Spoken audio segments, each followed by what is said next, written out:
வார்த்தைக்கு நேராக நாம் கடன் சொல்ல போகிறோம். தொடர்ந்து நாம் கர்த்தருடைய வார்த்தை, உம்மாலே ஒரு சேனைக்குள் நான் பாய்வேன் என்ற தலைப்பில் நாம் இந்த நாட்களில் தேவனுடைய வார்த்தையை பார்த்து கொண்டு இருக்கிறோம். ஹல்லேலூயா. எத்தனை பேர் சொல்ல முடியும் உம்மாலே ஒரு நான் சேனைக்குள் பாய்வேன்? எல்லாம் ஒரு விஷயம் சொல்லுவோமா? எல்லாரும் வாய் திறந்து, கர்த்தாவே உம்மாலே நான் ஒரு சேனைக்குள் பாய்வேன். ஹல்லேலூயா. இந்த வார்த்தையின்படி கர்த்தர் நம்மை அழைத்தது ஒரு சேனைக்குள் பாயும்படியாகத்தான் தேவன் நம்மை அழைக்கிறார். ஹல்லேலூயா. ஆண்டவர் தேவன் மனுஷனிடத்தில் பட்சபாதம் உள்ளவர் அல்லவே.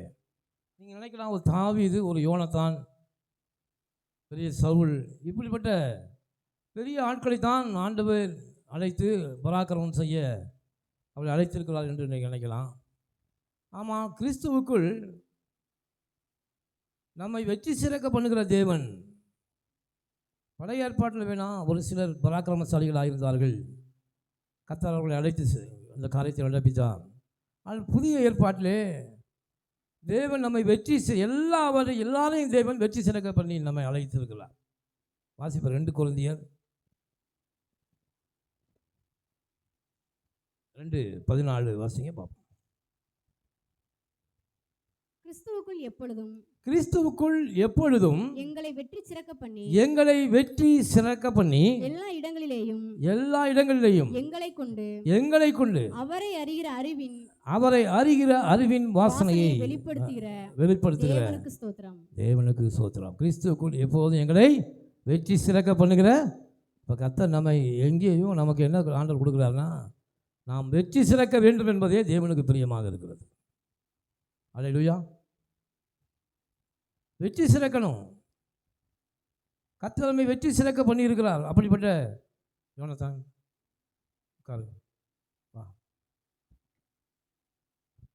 கர்த்தர் நாம் ஒவ்வொருவரையும் வெற்றி சிறக்க வேண்டும் என்பதுதான் தேவன் நம்ம என்ன செய்திருக்கிறான்னா, நம்மை அழைச்சிருக்கிறார். நாம் ஒவ்வொருவரும் வெற்றி சிறக்கணும். அவங்க ரொம்ப பக்தியாக இருந்தாங்க, இவங்க பெரிய ஆளாக இருந்தாங்க, இவங்க நல்லா ஜெயிப்பாங்க, இப்படியெல்லாம் தேவன் பட்சபாதமாய் ஆஸ்வதிக்கிற தேவன் அல்ல. கர்த்தர் நம்ம எப்போதும் எல்லாரையும் வெற்றி சிறக்கும்படியாகவே தான் தேவன் நம்மை அழைத்திருக்கிறார். ஹல்லேலூயா. அதனால் அவங்களுக்கு அந்த திறமை இருக்குது, இவங்களுக்கு எந்த திறமை இருக்குது. நம்முடைய தகுதி யாரால் உண்டாயிருக்குன்னா, கிறிஸ்துவே நம்முடைய தகுதியாக இருக்கிறார். ஹல்லேலூயா. அவங்க பெரிய படிச்சிருக்கிறாங்க, அவங்க பெரிய அபிஷேகம் பெற்றவங்க இல்லவே இல்லை. யாருக்குள்ளெல்லாம் தேவன் கிறிஸ்து இருக்கிறாரோ அவர் எல்லாரையும் கர்த்தர் வெற்றி சிறக்க பண்ணுகிறார். ஹல்லேலூயா. எல்லாருக்கும் தேவன் வெற்றியை தருகிறார். அப்படிப்பட்ட நபரை கர்த்தர் தேடி கொண்டு இருக்கிறார். நேற்று 2 நாட்கள் ஒரு நியூஸ் யூடியூப்பில் கூட போட்டிருக்காங்க. மணிப்பூரில் இருக்கிற ஒரு பழங்குடியின ஒரு வாலிபன் பாருங்கள். அந்த வாலிபன் மணிப்பூரில் எப்படி இருக்குன்னு பார்த்துங்க. அங்கே இருக்கிற வாலிபன் குத்து சண்டையிலே பயிற்சி பெற்றவர் நினைக்கிறேன். அவர் பாருங்கள், உலக குத்துச்சண்டை, அது என்ன பேர், MNF ஏதோ அப்படின்னு ஒரு பெரிய உலகம் முழு இருக்கிற வாலிபர்கள் அதில் கலந்து கொள்வாங்க. பாருங்கள், இந்த இளைஞன் தேவனை விசுவாசிக்கிறவன். அவன் என்ன தீர்மானம் எடுத்தான்னு தெரியல, ஆண்டவருடைய நாமத்தின் மகிமைக்காக நான் இதிலே கலந்து கொள்வேன், கர்த்தர் என்னை வெற்றி சிறக்க பண்ணுவார் என்று. பாருங்கள், உலக டோர்னமெண்ட்னா அப்படின்னு நீங்கள் பார்த்துங்க. வேர்ல்டு டோர்னமெண்ட்னா எப்படி இருக்கும், எவ்வளோ ஒரு டஃப்பாக இருக்கும். அந்த வர்ணனையாளர் சொல்லும்போது பல தடைகளை கடந்து இவர் வந்திருக்கிறார். என்ன செய்கிறாரா, பல தடைகளை கடந்து இந்த வெற்றி அவருக்கு கிடைத்திருக்கிறது. பல போராட்டங்களை கடந்து வந்து எத்தனையோ பேர் பல எஃபெக்ட் ஒரு பெரிய திறமைசாலியெல்லாம் முறியடித்து வந்திருக்கிறார். ஆனால் இவரோ ஒரு பழங்குடியினர், எந்த விதமான வசதியும் இல்லாதவர். ஆனால் அவர் யாரை அறிந்து வைத்திருக்கிறார்? ஆண்டவராக இயேசு கிறிஸ்துவை. அவர் பாருங்கள், ஜெயித்த உடனே எல்லா டிவி சேனல்ஸ் அவருக்கு முன்னாடி வந்து மைக்கை கொடுத்த உடனே அவர் சொன்ன முதல் வார்த்தை என்ன தெரியுமா? அல்லேலூயா. என்ன சொன்னார்? Praise the Lord, thank you Jesus. உலகமே அரண்டாங்க எல்லாருமே. அதை அந்த யூடியூப் சேனலில் சொல்கிறாங்க. இப்படி இந்த வார்த்தையை சொல்லுவார் என்று யாருமே எதிர்பார்க்கல. ஏன் அவர் என்ன நினச்சானா, அவரை இன்று வரை அந்த வெற்றி வரை கொண்டு வந்தது அவரல்ல, கிறிஸ்துவே அவரை கொண்டு வந்திருக்கிறார். ஹல்லேலூயா.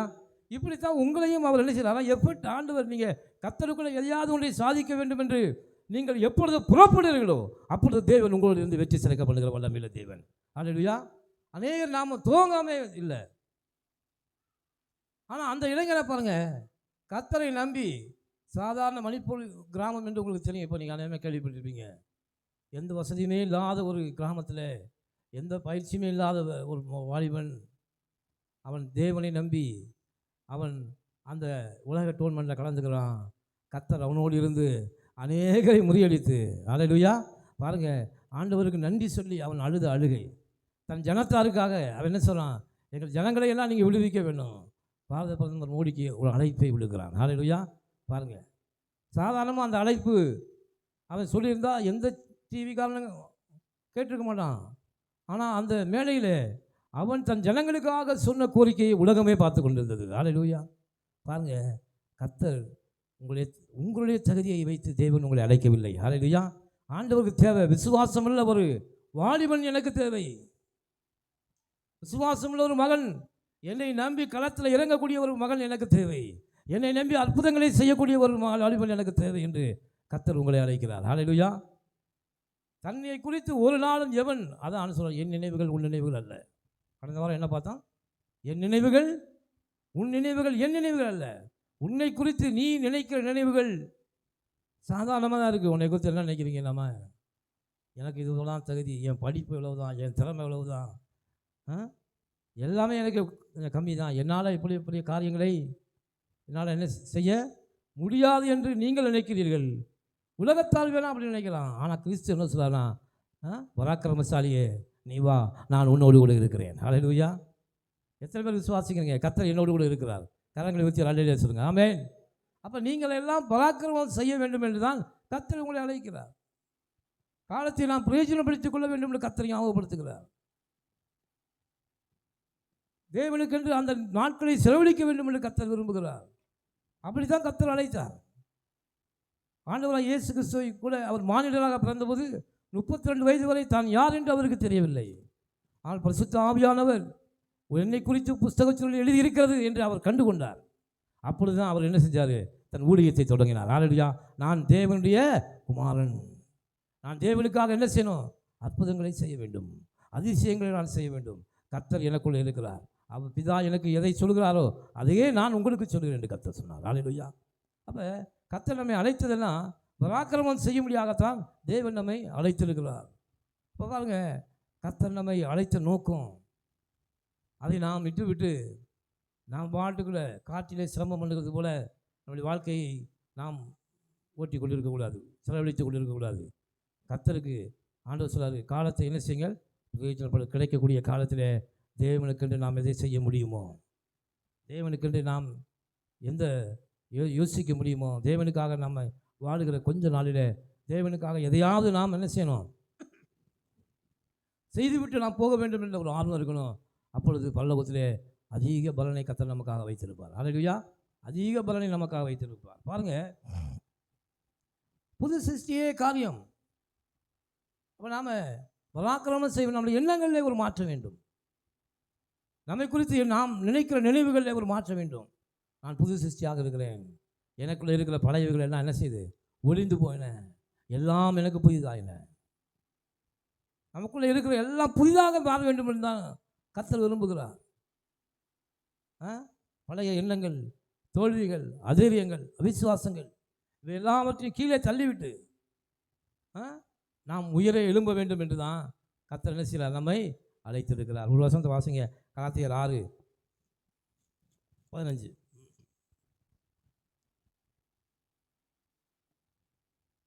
நீங்கள் ஒருவரை ஒருவர் கடித்து பட்சித்தீர்களானால் அழிவீர்கள். அப்படி ஒருவரில் ஒருவர் அழிக்கப்படாதபடிக்கு எச்சரிக்கையாயிருங்கள். கலாத்தியர் 6:15. 6:5 வாசிங்க. கிறிஸ்து இயேசுவுக்குள் விருத்த சேதனமும் ஒன்றுமில்லை. கிறிஸ்து இயேசுவுக்குள் விருத்த சேதனமும் ஒன்றுமில்லை. விருத்த சேதனம் இல்லாமையும் ஒன்றுமில்லை. புது சிருஷ்டியே காரியம். விருத்த சேதனம் என்ன? ஆபிரகாமுக்கு தேவன் என்ன செய்தார்? விருத்த சேதனம் என்ற கட்டளையை கொடுத்தாரு.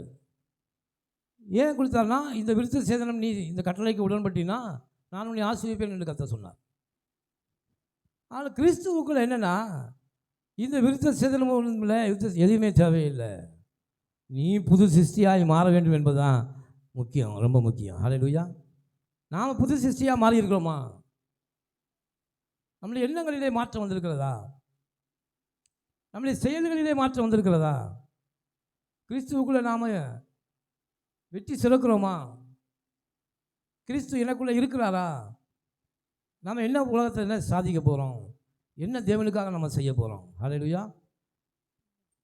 ஏன்னா அந்த உலகம் என்பது தேவன் சொல்லார் மாயை, அது மாயையிலும் மாயையாக இருக்கிறது. கண்ணாடியில் முகத்தை பார்த்துட்டு நம்முடைய சாயல் என்ன என்பது நமக்கு தெரியுது. ஆனால் கொஞ்சம் தூரம் போனோம்னா நம்ம சாயல் நமக்கே மறந்து போகுது.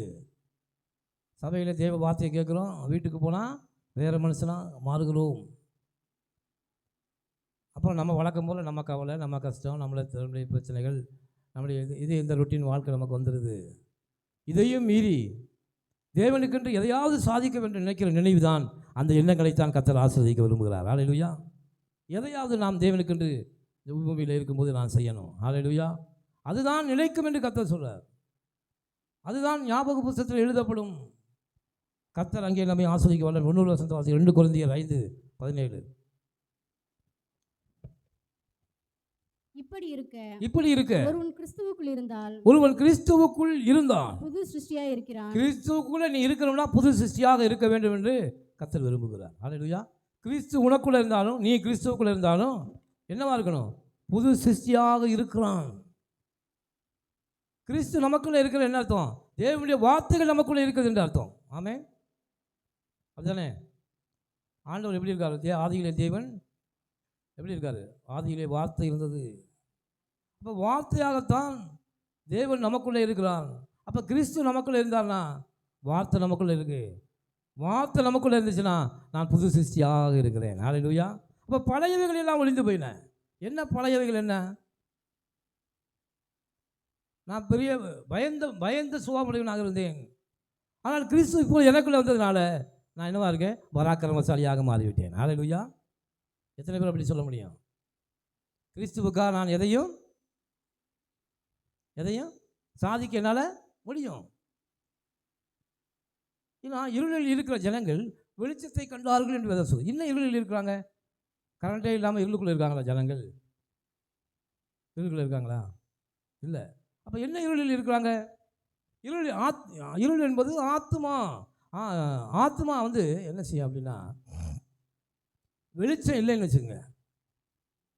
வெளிச்சம் இல்லை என்றால் நாம் எங்கே போயிடுறோம்? இருளுக்குள்ளே போயிடுறோம். இப்போ கரண்ட்டு கட் ஆகிடுச்சுன்னா இரவு நேரத்தில் என்ன ஆயிடுது? ரூம் ஃபுல்லாக டார்க்காக இருட்டாயிடுது. இருட்டானால் நமக்கு அதில் என்ன தெரியுது? என்ன தெரியுது? ஒன்றுமே தெரியாது. நன்மை எது தெரியாது, தீமை எதுவும் தெரியாது. அப்போ இருளுக்குள்ளே இருக்கிறவன் எப்படி இருக்கான்னா, அவன் நினைச்ச இடத்துக்கு எங்கேயும் போகிறான். ஏன்னா இருட்டாக இருக்கான். அவன் நல்லவைகளை தேடி போக முடியாது, நல்ல இடத்துக்கு செல்ல முடியாது. ஏன்னா இருளுக்குள்ளே அவன் இருக்கிறான். ஆனால் தேவனுடைய வார்த்தை என்பது வெளிச்சமாக இருக்கிறது. அப்போ வெளிச்சத்தை கண்டார்கள்னா தேவனுக்குள்ளே நீங்கள் எந்த அளவுக்கு வேதத்தை வாசித்து, எந்த அளவுக்கு தேவனோடு உறவு வைத்து கொண்டு, எந்த அளவுக்கு அதான் அவன் மங்கி எரிகிற திரிய அணையாமலும் நிறைந்த நாளை புரியாமலும். தேவன் ஏன் 7 பொன் குத்து விளக்குகள் மத்திய விழாவிக் கொண்டு இருக்கிறார்? விளக்கு என்பது எதற்கு அடையாளமாக இருக்கிறது? வெளிச்சம் தேவனுடைய வார்த்தையாக இருக்கிறது. எந்த அளவுக்கு நம்ம எந்த அளவுக்கு வெளிச்சம் நமக்கு பிரகாசமாக இருக்கோ அந்த அளவுக்கு நாம் நன்மையான வழியிலே, வெற்றியின் வழியிலே நம்ம நடக்க முடியும். ஹல்லேலூயா. பாருங்கள், ஆத்மா இருளுக்குள்ளே போக போக போக போக எதுக்குள்ளே போகுது? இருட்டுக்குள்ளேயே போயிடுது. மரணம் என்பது என்ன? ஒரு ஆத்மா வெளிச்சம் இல்லாமல் இருளுக்குள்ளே மூழ்கி போவதுதான் மரணம். அப்போ வெளிச்சம் என்பது இங்கே என்ன? எங்கேயோ ஒரு இடத்துல வெளிச்சம் தெரிஞ்சுன்னா அந்த வெளிச்சத்தை பார்த்து நம்ம என்ன செஞ்சிடலாம்? மேலே ஏறி வந்துடலாம். வெளிச்சமே இல்லைன்னா நம்ம மேலே வர முடியாது. அப்போ தேவன் நமக்கு ஒளியாக இருக்கிறார். ஏன் ஆண்டு ஒளியாக இருக்கிறாரு? எழும்பி பிரகாசி. அப்புறம் என்ன சொல்கிறேன்? இருளுக்குள்ளே போன ஆத்மா நீ எழும்பு, கர்த்தருடைய வெளிச்சம் உண்மையில் உதித்தது. அப்போ தேவனுடைய வார்த்தை என்கிற வெளிச்சம் நமக்குள்ள அதிகமாய் பிரகாசிக்கிற மத்தியானத்திலே உண்டாகிற சூரிய வெளிச்சம் போல நம் உள்ளத்துக்குள்ளே தேவனுடைய வார்த்தை அதிகமாக பிரகாசிக்க நாம் செய்கிற எல்லா காரியங்களிலும் வெற்றி நமக்கு வந்து கொண்டே இருக்கும். ஹல்லேலூயா. பகலில் நடக்கிறவர்களை போல சீராக நடங்கள். அப்படின்னா பகலில் ஒருத்தர் நடந்தானா எப்படி நடப்பான்? 1 கிலோமீட்டர் ஒருத்தர் நடந்தானா, பகல் நடந்தானா 10 நிமிஷம் கூட நடந்து போயிடுவான். இருட்டுக்குள்ள நடக்குச்சுன்னா 10 நிமிஷம் போக முடியுமா? முடியாது. அதனால தான் பகலில் நடக்கிறவங்க போல. அப்போ பகலில் நடக்கிறோம்னா தேவனுடைய வார்த்தையை என்ன செய்யணும்? நாம் அடிக்கடி தூண்டி விட்டுக்கொண்டே இருக்கணும். ஹல்லேலூயா. தேவனுடைய வார்த்தையை தியானிக்கணும். தியானிக்க நம்முடைய ஆத்மா புஷ்டி ஆகும். ஆத்மாவில் புஷ்டி ஆயிடுச்சுன்னா இவங்க உலகத்தில் எதை குறித்து நமக்கு கவலை இல்லை, எதை குறித்து பயம் இல்லை. நம்முடைய ஜீவன் தைரியமாக இருக்கு. அதான் புது சிருஷ்டி. ஹல்லேலூயா. இப்போ படித்தோம் இல்லையா? என்ன வந்தாலும் எது நடந்தாலும் என் அப்பாவை நான் என்ன செய்வேன்? சோத்திருப்பேன். காரணம் என்னென்னா, எது வந்தாலும் என்ன நடந்தாலும் என் தேவன் என்னோடு கூட இருக்கிறார். எல்லா காரியத்தையும் எனக்கு ஜெயம் உண்டாகும். கரங்களை தட்டி கர்த்தருக்கு நன்றி செலுத்துவோம். ஹல்லேலூயா. இதுதான் வெற்றியுள்ள வாழ்க்கை. இதுதான் புது சிருஷ்டியே காரியம். புதுசாக மாறணும். எண்ணங்களிலே மாறணும், செயல்களிலே மாறணும். அன்புள்ளவனாக மாற வேண்டும், அரவணைக்கிறவனாக நான் மாற வேண்டும், கொடுக்கிறவனாக மாற வேண்டும். எடுக்கிறவனாக அல்ல, கொடுக்கிறவனாக மாறணும். உலகத்தால் வாழ்கிற வாழ்க்கையை அப்படியே நாங்கள் ஆப்போசிட்டாக நம்மளுடைய வாழ்க்கையை வாழ இன்றைக்கி நம்ம ஆரம்பிக்கிறோமோ அப்பொழுது புது சிருஷ்டியே காரியம். ஹல்லேலூயா. கர்த்தருடைய வெளிச்சம் உன்மேல் உதிக்கும்னு என்ன அர்த்தம்? தேவனுடைய வார்த்தை என்கிற வெளிச்சம் உனக்குள்ள உதிக்க நம்முடைய ஆத்மா என்னவாகும்? தைரியமாகும். தைரியமான ஆத்மா இருக்கும்போது நாம் எதை செய்தாலும் அதில் வெற்றியை கர்த்தர் கொண்டு வந்து கொடுப்பார். ஹல்லேலூயா. அப்போ நாம் யாரோடு நம்ம பழகணும்? அதிகமாக வேத வார்த்தையோடு நம்ம என்ன செய்யணும்? உறவாடி கொண்டே இருக்கணும். வெளிச்சத்தை தூண்டிக்கிட்டே இருக்கணும். வெளிச்சத்தை என்ன செய்யணும்? எண்ணெயை ஊற்றிக்கிட்டே இருக்கும். விளக்கு என்னது? கட்டளையே விளக்கு, வேதமே வெளிச்சம். அப்போ விளக்கை நாம் தூண்டிக்கிட்டே இருக்கணும். வார்த்தை என்ன செஞ்சு வாசிச்சுட்டே இருக்கணும். வாழ்க்கையில் வெற்றி வேணுமா? வார்த்தையோடு உறவாடு. ஹல்லேலூயா. கர்த்தரோடு பேசு. நம்ம அதிக நேரம் ஜெபத்திலேயே நம்ம என்ன செய்யறோம்? நம்முடைய வாழ்க்கை முன்னேற்றத்துக்கு ஜெபம் முக்கியம்தான். அதே போல் தெய்வ வார்த்தை ரொம்ப முக்கியம். ஹல்லேலூயா. தெய்வ வார்த்தையோடு என்ன செய்யணும்? பழகணும். அதை ஆராய்ந்து, வேதத்தை ஆராய்ந்து பாருங்கள். அதனால் உங்களுக்கு அதிக நன்மை உண்டு. பாருங்கள், புது சிருஷ்டியாக இருக்கிறவன் எதெல்லாம் உங்களுக்கு செய்ய முடியாதுன்னு நினைக்கிறதோ அதையெல்லாம் செய்யும்படி கர்த்தர் நமக்கு பலனை கொடுப்பார். ஹல்லேலூயா. அப்போ நீங்கள் ஒவ்வொருத்தரும் தைரியமாக சொல்லணும், நான் கிறிஸ்துவுக்குள் புது சிருஷ்டியாக இருக்கிறேன். ஹல்லேலூயா. எனக்கு பகைவர் ஒருவருமே இல்லை, எனக்கு எதிரி யாருமே கிடையாது. கிறிஸ்துவுக்குள் நான் எல்லாரும் நேசிக்கிறேன். கர்த்தர் சொன்னார், என் சத்துருவையும் நேசிக்கும்படி தேவன் என்னை அழைத்திருக்கிறார். நான் புது சிருஷ்டி. பழையவர்கள் எல்லாம் ஒழிந்து போயின. என்னுடைய வேதனை, என்னுடைய தரித்திரம், என்னுடைய அவிசுவாசம் எல்லாம் என்னை விட்டு போயிருச்சு. நான் புது சிருஷ்டியாக இருக்கிறேன். ஹல்லேலூயா. வார்த்தையை உங்களுக்குள்ள உள்ள வாங்கி அதை நீங்கள் வெளிப்படுத்துவதாக இருக்கணும். ஹல்லேலூயா. அதை செய்யணும். தேவன் தன்னுடைய வார்த்தையே உள்ளத்துக்குள்ளே வைத்து உங்கள் ஆத்மாவை அனுதினமும் என்ன செய்யணும்? ஏனென்றால் பகல் காலம் இருக்கு மட்டும் இரவு வருகிறது. இரவு காலத்தில் நம்ம என்ன செய்யணும்? நம்ம பகலில் விளக்கு ஏற்றுவோமா, இரவில் விளக்கு ஏற்றுவோமா? எப்பொழுதுதான் உங்கள் வாழ்க்கையில் பிரச்சனைகளும் கஷ்டங்களும் பயங்களும் தோல்வி அதே அப்பொழுதெல்லாம் நீங்கள் எப்படி இருட்டுக்குள்ளே வெளிச்சத்தை ஏற்றுக்கிறோமோ அதே போல் உங்கள் பிரச்சனையான நேரங்களில், கஷ்டமான நேரங்களிலும் அதிகமாக வேதத்தை வாசியுங்கள். ஹல்லேலூயா.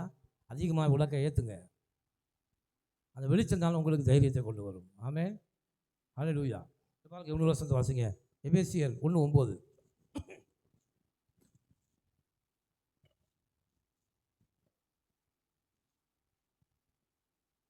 காலங்கள் நிறைவேறும் போது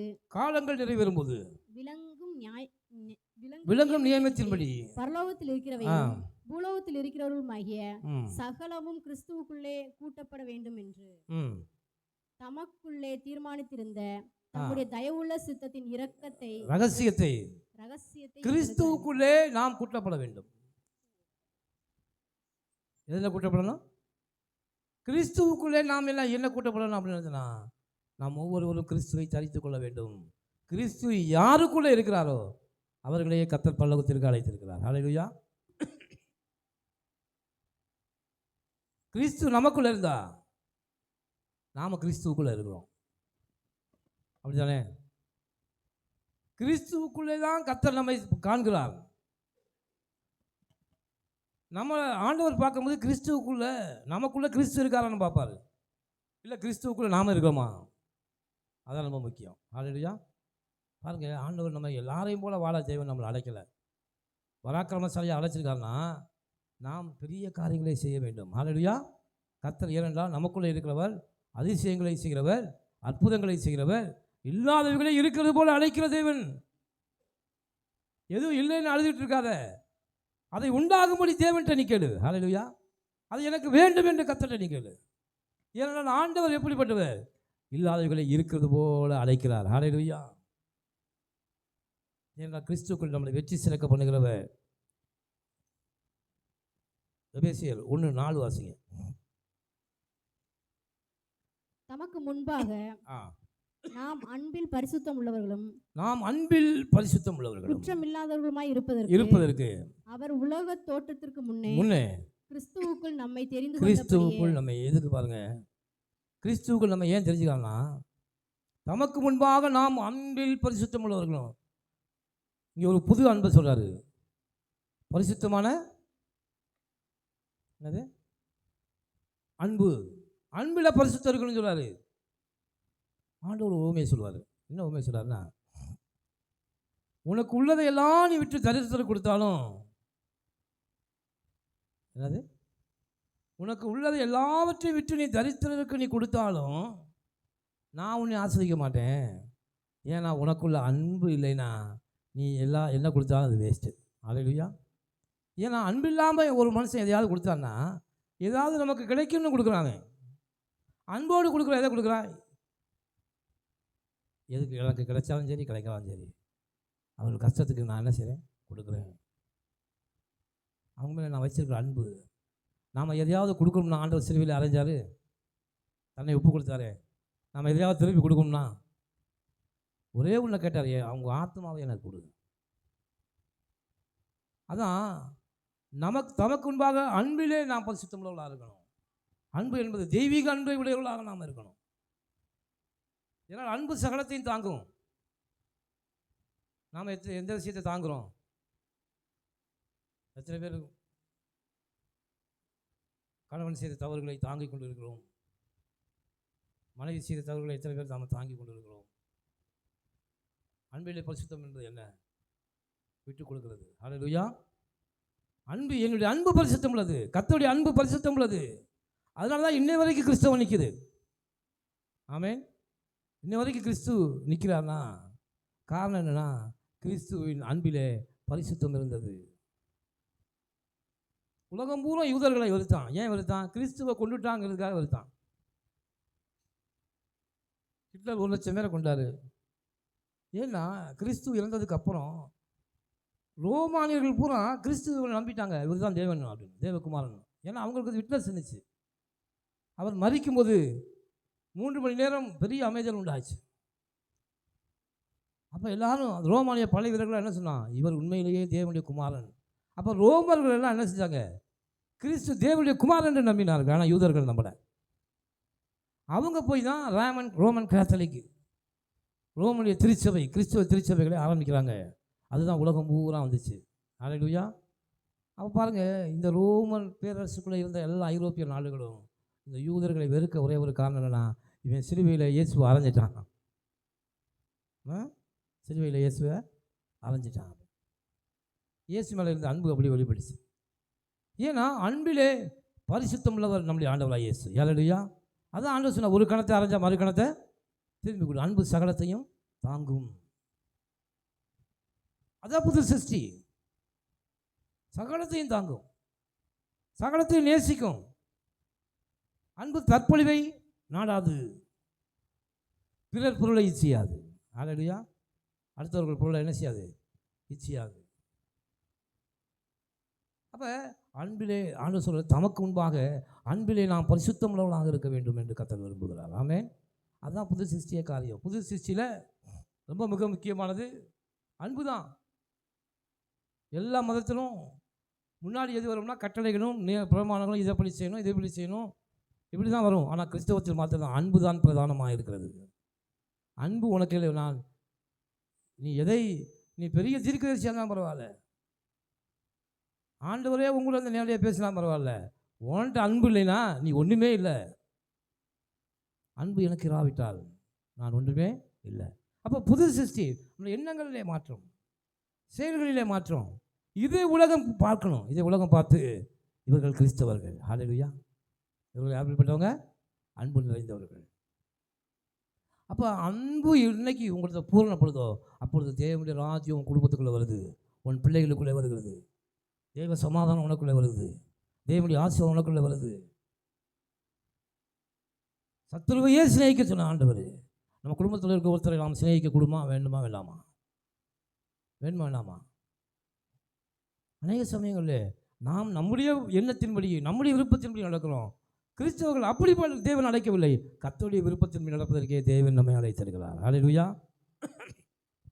நம்முடைய விருப்பத்தை தூக்கி குப்பையில் போடு. நம்முடைய விருப்பம் என்ன செய்ய? எனக்கு இது பிடிக்குதுங்க, எனக்கு இது பிடிக்குதுங்க, அதனால் நான் செய்கிறேன் அப்படின்னு சொல்லவே கூடாது. நம்மளாம் யார்? நமக்கு மணவாளன் இயேசுவே நமக்கு மணவாளனாக இருக்கிறார். மணவாளன் எதை செய்ய விரும்புகிறாரோ, மணவாட்டி யார்? நாம். யூத சடங்கு படி நிச்சயம் பண்ணியிருக்கிற ஒரு பெண், அவள் கையில் என்ன கொடுப்பாங்க? கெட்டுபா என்கிற ஒரு புத்தகத்தை கொடுப்பாங்க. அந்த கெட்டுபா அப்படின்னு என்னன்னா, மணவாளனுக்கு எதையெல்லாம் பிடிக்குமோ, மணவாளுடைய தகப்பனுக்கு எதையெல்லாம் பிடிக்குமோ, மணவாளுடைய தம்பிக்கு எதெல்லாம் பிடிக்குமோ, குடும்பத்தில் இருக்க எல்லாரும் விருப்பத்தையும் அதில் எழுதி அவள் கையில் கொடுத்துருவாங்க. திருமணம் நடந்து சரியாக 1 வருஷத்துக்கு அப்புறம் தான் கல்யாணம் நடக்கும். இந்த 1 வருடமும் இந்த மணவாட்டியானவள் அந்த புத்தகத்தை கெட்டுப்பாவை வாசித்து அந்த குடும்பத்தில் உள்ள என்ன நன்மை தீமை,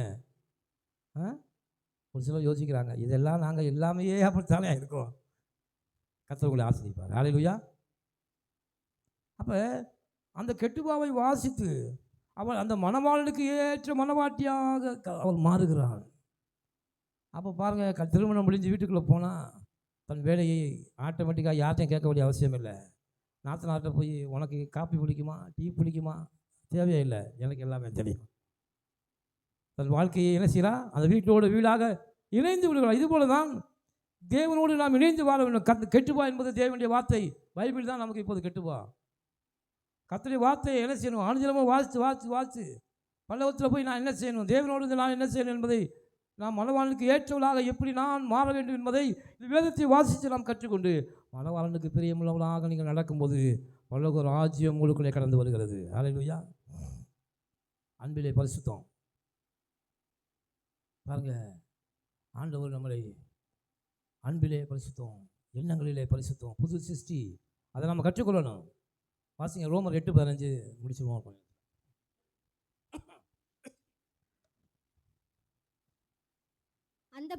அந்தபடி திரும்பவும் பயப்படுகிறதற்கு நாம் பயப்படுவதற்கு நீங்கள் அடிமைத்தனத்தின் ஆவியை பெறாமல் அப்பா பிதாவே என்று கூப்பிட பண்ணுகிற சுவிகாரத்தின் ஆவியை பெற்றீர்கள். புது சிருஷ்டியில் மிக முக்கியமான ஒரு காரியம் என்னன்னா, பழையவைகள் ஒளிந்து போயினா. என்ன ஒளிந்து போயினா? பயம். முதலாவது எது வருதுன்னா பயம்தான் வருது. கர்த்தர் ஆவியானவர் கூட பேசுவார். ஹல்லேலூயா. பழைய சிருஷ்டிகளிலே பிரதானமானது பயம்தான் முதல்ல வந்து நிற்குது. என்ன பயம்? பயம் எப்பொழுது வரும்? தேவனுடைய வார்த்தையை விட்டு ட்ராக் மாறி நான் போகும்போது பயம் வரும். அப்படி தான் ஆதாம் ஏவாளுக்கு வந்துச்சு. வசனத்தை வாசிங்க. ஆதியாகமம் 3:9-10 வாசிங்க. டக்கு ஆதியாகமம் 3:9-10.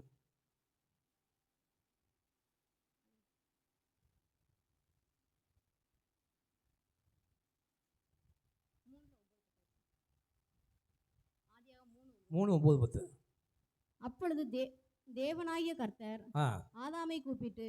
ஆதாமை கூப்பிட்டு நீ எங்கே இருக்கிறாய் என்றார். இது எப்போ நடக்குது? அந்த பழத்தை சாப்பிட்ட உடனே இது நடக்கிற சம்பவம். அதற்கு அவன் என்ன சொல்றான் பாருங்க, நான் தேவனுடைய சத்தத்தை கேட்டு தோட்டத்திலே கேட்டு நான் நிர்வாணியா இருப்பதினால் பயந்து ஒளிந்து கொண்டேன். கர்த்தருடைய வார்த்தையை விட்டு விலகும்போது முதலாவது நமக்கு என்ன வரும்? என்ன வரும்? பயந்து ஒளிந்து கொண்டேன். இப்போ பயந்தான் நிற்குது. அப்போ தேவனுடைய வார்த்தையை விட்டு விலகிற எல்லாருக்கும் பயம் ஏன் வருதுன்னா, கர்த்தருடைய வார்த்தையின்படி நாம் நடக்காத போது பயம்தான் நம்மை முதலாவது நமக்கு விரோதியாக இருக்கிறது. ஏன்னா யோபு சொல்கிறான், பயந்த காரியம் எனக்கு நேரிட்டது. இப்படியே நீ பயந்துக்கிட்டே இருந்தீன்னா, அந்த பயந்து நீ எதை குறித்து பயந்தாயோ அதுவும் வாழ்க்கையில் வரும் என்று வேதம் சொல்கிறது. அதனால தான் ஆண்டவர் அடிக்கடி என்ன சொல்கிறாங்க நம்மளை பார்த்து, பயப்படாதே, நான் உன்னோடு கூட இருக்கிறேன். நீ கலங்காதே, நான் உன் தேவன், நான் உன்னை பலப்படுத்தி உனக்கு சகாயம் பண்ணுவேன். பயப்படாதே, விசுவாசம் உள்ளவனாக இரு. ஏன் ஆண்டவர் சொல்கிறாரு? தேவனுடைய வார்த்தையை குறித்து நான் நடுங்கி கொண்டு இருக்கும்போது, பயந்து கொண்டு இருக்கும்போது, ஐயோ இது நடக்கலைன்னா நம்முடைய ஆத்மா என்ன செய்யுது? பயப்படுது. கர்த்தர் நமக்கு என்ன தண்டனை கொடுத்து விடுவாரோ, நம்ம என்ன எப்படி போக போகிறோமோ அப்படின்னு பயந்து. அவன் சொல்ல பாருங்க, தேவனுடைய சத்தத்தை கேட்டு நான் நிர்வாணியாக இருப்பதை நான். ஆண்டவர் கேட்குறாரு, நீ நிர்வாணி என்று உனக்கு யார் உனக்கு சொன்னா? நிர்வாணம் என்பது எதற்கு அடையாளமாக இருக்குது? ட்ரெஸ் இல்லாமல் இருக்கிறதுக்காக இல்லை. தேவனுடைய சகல ஆசீர்வாதங்களையும் அவர் நமக்கு கொடுத்த சகல விதமான ஆபரணங்களையும், மணவாட்டிக்கு ஏசாயால வாசிக்கலாம், மணவாட்டை பூர்ண அழகுள்ளவள், அவள் தன்னுடைய ஆபரணங்களை அணிந்திருக்கிறாள். ஆண்டவர் ஆதாம் ஏவாளும் தோட்டத்தில் என்ன வந்தாங்க? தேவனுடைய மகிமையை அணிந்திருந்தார்கள். என்று தேவனுடைய வார்த்தையை விட்டு விலகினார்களோ அப்பொழுது அந்த மகிமையின் உடை அவளை விட்டு நீங்கினது. அதனால தான் அவங்க நிர்வாணியாக இருந்தார்கள். அதான் ஆண்டவர் கேட்டார். டைரெக்டாக பாயிண்ட்டுக்கே வந்தார். என்ன சொன்னார்? அடுத்த வசனத்தை வாசிங்க. அப்பொழுது அவ நீ நிர்வாணி என்று உனக்கு அறிவித்தவன் யார்? புசிக்க வேண்டாம். டக்குன்னு பாயிண்ட்டை பிடிச்சார் பாருங்க. அடுத்து என்ன கேட்கிறாரு? புசிக்க வேண்டாம் என்று நான் உனக்கு விளக்கின விருட்சத்தின் கனியை புசித்தாயோ? ஏன்னா ஆண்டவர் சரி, இந்த கனியை புசிச்சாதான் அந்த மகிமையை இழந்து விடுவான், அந்த நிர்வாணத்தை அவருடையவளாக மாறுகிறான். பாருங்க, பயம். அதை திரும்பவும் ரோமரில் சொல்றாரு, அந்த பள்ளி நீ பயப்படுவதற்கு அடிமைத்தனத்தின் ஆவியை பெறலை. இந்த பயத்தினா அப்பா அதை சொன்னார், நான் செய்யலை, வார்த்தை தேவையில்லை. கிறிஸ்து உனக்காக நீ நிறைவேற்ற வேண்டிய எல்லாவற்றையும் நீ அப்பாட்ட, ஐயா நான் அப்பாட்ட அந்த வார்த்தையை கேட்கல, இந்த வார்த்தையை நெவர். நம்ம குடும்பத்தில் இருக்கிற மூத்த சகோதரன்,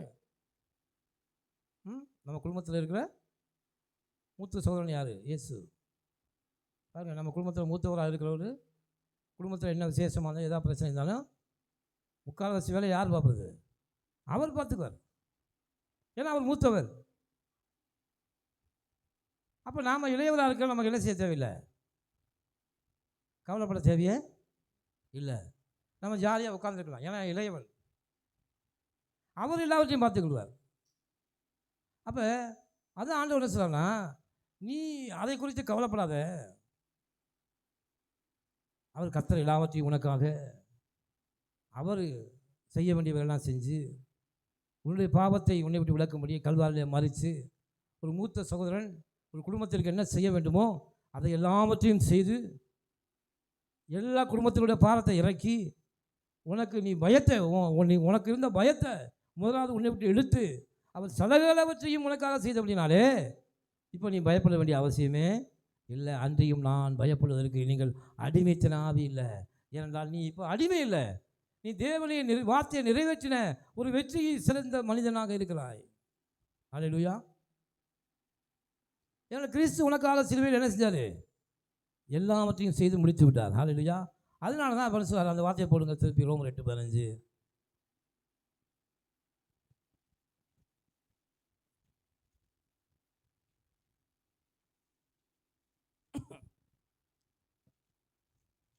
ரோமர் 8:15.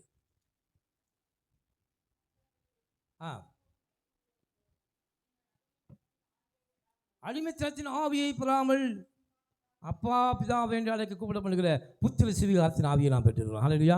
இதுதான் புது சிருஷ்டி. நீங்கள் என்ன நினைக்கணும்? நீங்கள் பயப்பட தேவையில்லை. பாவத்தை குறித்தோ எல்லா குறித்தும் பயப்பட தேவையில்லை. உங்களுடைய பயத்தை போக்குவதற்காக தான் சிலுவையிலே கர்த்தர் நமக்காக மரித்து உன் பாவங்களை கழுவி எல்லாவற்றையும் செஞ்சுட்டாரு. நீ கவலைப்படாதப்பா. இப்போ நீ அப்பாவை எப்படி, பிதாவை எப்படி கூப்பிடலாம்? அப்பா என்று கூப்பிடலாம். புத்திர சுவிகாரத்தின் ஆவியை நாம் பெற்றிருக்கிறோம். அதில் நாம் பயப்பட தேவையில்லை. பாவத்தை குறித்த பயம் எனக்கு தேவையே இல்லை என்றால் பாவத்தை போக்குவதற்கான பலி எனக்காக சிலுவையிலே செலுத்தப்பட்டு விட்டது. இப்படி எவன் சிந்திக்கிறானோ அவனை கர்த்தர் ஆசீர்வதிப்பார். ஆமென். எனக்கான பலி சிலுவையிலே செலுத்தப்பட்டு விட்டது. இப்போ நான் அடிமைத்தன ஆவி இல்லை, நான் பயப்பட தேவையில்லை. நான் ஆதாமின் சந்ததி அல்ல, நான் ஆபிரகாமின் சந்ததியாக மாறி இருக்கிறேன். ஆமென். இப்போ நான் அப்பான்னு கூப்பிட்றேன். ஏன் அப்பான்னு கூப்பிட்றேன்? அந்த ஆவி எனக்குள்ள வந்துருச்சு. அந்த ஆவி நமக்குள்ளே வரணும்.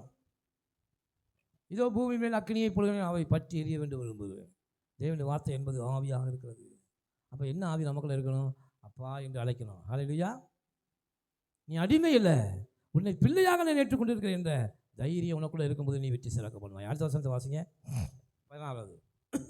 நாம் தேவனுடைய பிள்ளைகளாக இருக்கிறோம் என்று ஆவியானவர் தாமே நம்முடைய ஆவியினுடைய சாட்சியை கொடுக்கிறார். ஹல்லேலூயா. இப்போ கிறிஸ்துவங்க எழுதினா நான் யாராக இருக்கிறேன்? நான் தேவனுடைய பிள்ளையாக இருக்கிறேன். கிறிஸ்துவுக்கு என்ன அதிகாரம் இருக்கிறதோ அதே அதிகாரத்தை கர்த்தர் எனக்கும் கொடுத்திருக்கிறார். ஹல்லேலூயா. இருந்தால் எனக்கான பலி செலுத்தப்பட்டு விட்டது. All it paid. இனி நான் செலுத்த வேண்டிய, ஏன்னா நியாயப்பிரமாணத்தின்படி வருடத்துக்கு ஒரு முறை பலி செலுத்த வருகிறவர்கள் அந்த வருடத்தில் பலி செலுத்தலைன்னா அந்த வருஷம் பூரா பயந்துக்கிட்டே இருப்பான். ஐயோ இந்த வருஷம் நான் பலி செலுத்தலை, என் குடும்பத்துக்கு என்ன ஆக போகுதோ, ஏது ஆக போதோ. பாவ நிவாரண பலி செலுத்தலை, குற்ற நிவாரண பலி செலுத்தலை, என் குடும்பத்துக்கான பலியை நான் செலுத்தலை. நீங்கள் நேர்த்திக்கடன் நேர்ந்திருந்தீங்கன்னா, ஐயோ இந்த நேர்த்திக்கடன் எந்த பிரச்சனை வந்தாலும் உடனே ஆமாம் அந்த கோயிலுக்கு போகணுன்னு நேர்ந்திருந்தீங்களே. இந்த வார்த்தையெல்லாம் நான் கேட்டிருக்கேன். எங்கள் வீட்டில் எங்கள் அப்பாவிட்ட வந்து அடிக்கடி சொல்லுவாங்க, மாட்டோம் நீங்கள் அந்த கோயிலுக்கு போகணுன்னு நேர்ந்தீங்களே, நீங்கள் போகல, அதனால தான் அவங்களுக்கு இந்த பிரச்சனை வந்துச்சு. எல்லாத்துக்கும் அந்த காரணத்தை சொல்லுவாங்க. அதே போல் நியாயப்பிரமாணத்தின்படி யூதர்களுக்கு என்ன பயம் வரும் அப்படின்னா, இந்த வருஷம் என்னால் போக முடியல, அதனால் இந்த குடும்பம் குற்ற நிவாரண பலி செலுத்தலை, என் குடும்பத்துக்கான பாவ நிவாரண பலி செலுத்தலை, அதனால் இந்த குடும்பத்துக்கு என்ன நடக்குமோ என்று பயப்பட வேண்டிய அவசியம் இனி இல்லை. ஹல்லேலூயா. ஏனென்றால் நான் தேவனுடைய பிள்ளையாக கர்த்தரை ஏற்றுக்கொண்டாரு, அவருடைய குடும்பத்தில் ஒருவனாக நான் மாறி இருக்கிறேன். நான் அடிமைத்தனத்தின் பிள்ளை அல்ல, நான் தேவனுடைய குடும்பத்தில் ஒருத்தனாக நான் மாறி இருக்கிறேன். அதனால் தேவனுடைய ராஜ்யம் எனக்குள்ளே இருக்கிறது. அந்த ராஜ்யத்துக்கு நான் அதிகாரியாக இருக்கிறேன். ஏனென்றால் இப்பொழுது நான் கட்டளையை நிறைவேற்றுகிறவனாக அல்ல, கட்டளையை கொடுக்கிறவனாக நான் மாறி இருக்கிறேன். ஹல்லேலூயா. கர்த்தர் எப்படி ப்ரமோஷன் கொடுக்குறாங்க? அது ஆவியானவர் சாட்சி கொடுக்குறாரு. நமக்குள்ள பரிசுத்த ஆவியானவர் விட்னஸ் பண்ணுறாரு. என்ன பண்ணுறாரு? நீ தேவனுடைய பிள்ளை. அது அடுத்த வசனத்தை வாசிக்க முடிச்சிருவோம். நான் பிள்ளைகளானால் சுதந்திரமாமே. ஹல்லேலூயா. சொல்லுங்க, சுதந்திரமாமே. பிள்ளைகளானால் சுதந்திரிக்கக்கூடிய வல்லமையை கர்த்தர் நம்ம கொடுத்துருக்காரு.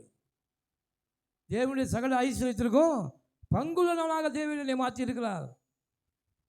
நான் போய் ஆண்டவருக்கு அதை கொடுக்கணும் இதை கொடுக்கணும் பலி செலுத்தணும் அப்படிப்பட்ட அடிமைத்தன ஆவி எனக்கு இல்லை. இப்போ அப்பா என்ன சொல்லிட்டாங்க? என்னை பிள்ளையாக ஏற்றுக்கொண்டா. அதனால் அவருக்கு இருக்க சகல ஐஸ்வர்யத்திலையும் நான் பங்குள்ளவனாக கர்த்தர் என்னை மாற்றியிருக்கிறார். அது இயேசு கிறிஸ்துவின் சிலுவை மரணமே. என்ன பண்ணிருக்கு? நான் பிள்ளைகளானால் சுதந்திரமாமே. தேவனுடைய சுதந்திரரும் கிறிஸ்துவுக்கு உடன் சுதந்திரனும். இதில் என்ன அர்த்தம் புரியுதா உங்களுக்கு? ஒரு சொத்து நம்ம வாங்கணும்னா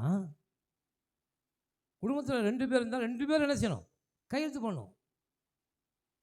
இப்போ கிறிஸ்து இப்படி ஆசீர்வாதம், இது ஆசீர்வாதம் நாம இல்லைன்னா என்ன செய்யுது? அவராலே தனியாக சுதந்திரிக்க முடியாது. விசேஷித்த மேன்மையான ஒன்றை கர்த்தர் நமக்காக வைத்திருந்தார். எபிரேயர் 11 கடைசி வார்த்தை சொல்லுது.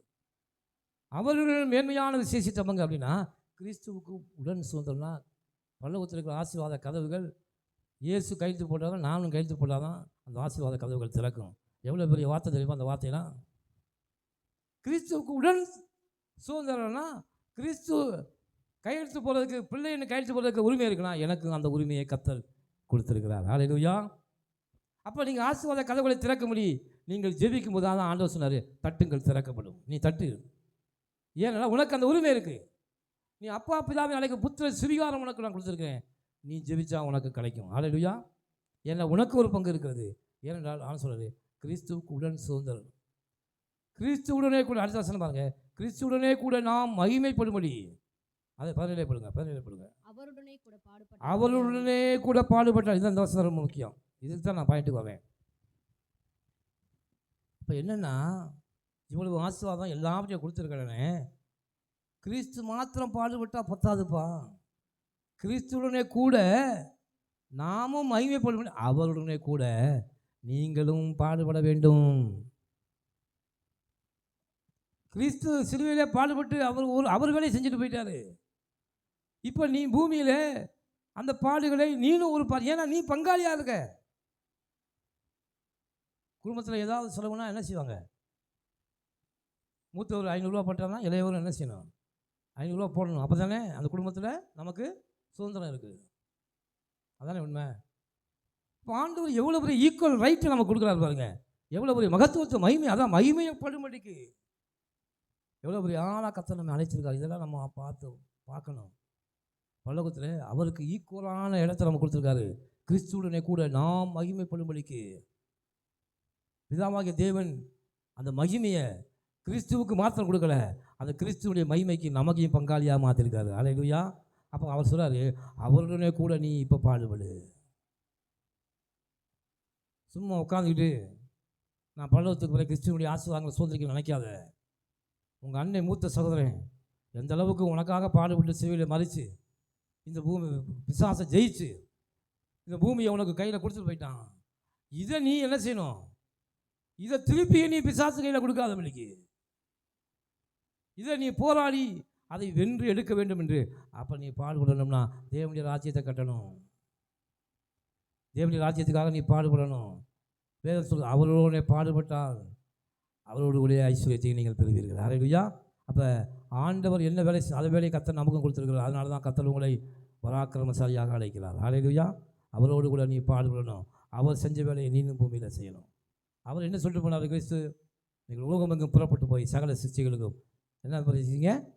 சுவிசேஷத்தை பிரசங்கியுங்கள். இதுதான் கிறிஸ்துவனுடைய பாடு. நமக்கு இந்த மீதமுள்ள வேலையை நாம் தான் பார்க்கணும். அதுதான் தேவனோடு கூட பாடுபடுவது. இந்த வேலையை நாம் செய்தோம்னால் கிறிஸ்துவனுடைய சகல ஆசீர்வாதங்களுக்கு கர்த்தர் நம்மை சொந்தக்காரராக மாற்றுவார். ஆமே. கர்த்தர் அதைத்தான் உங்களை அழைத்திருக்கிறார். அதனால் கிறிஸ்துவுக்கு ஊழியம் செய்வதற்கு முயற்சி எடுங்கள். ஏனென்றால் நாம் கிறிஸ்துவனுடைய உடன் சகோதரராக நாம் மாறி இருக்கிறோம். அல்லேலூயா. அதனால் கர்த்தர் நம்மை எதற்கென்று அழைத்தாரோ அதற்கென்று நாம் வேலையை செய்யும்போது கர்த்தர் நம்மை ஆசீர்வதிக்கிறார். பராக்கிரமசாலியாக நம்மை அழைத்திருக்கிறார். அல்லேலூயா. அவரோடு கூட நாம் பாடுபட வேண்டும். கர்த்தர் உங்களை பராக்கிரமமாக அழைத்து நீங்கள் என் நாமத்து நிமித்தம் எதை கேட்டாலும் அதை நான் தருவேன்னு சொல்கிறார். அல்லேலூயா. என் நாமத்து நிமித்தம் நீங்கள் எதை கேட்டாலும் தருவேன். நம்ம கேட்கலை, அதனால் பெற்றுக்கொள்ளலை. அல்லேலூயா. அதனால் கிறிஸ்துவை முன்வைத்து நீங்கள் எந்த பிரயாசத்தையும் தொடங்குங்கள். எதையும் நீங்கள் செய்ய ஆரம்பியுங்கள். கர்த்தர் உங்களோடு இருந்து உங்களை ஆசீர்வதித்து வெற்றி சிறக்க பண்ணுவார். கண்களை மூடி ஜெபிப்போம். சர்வ வல்லமை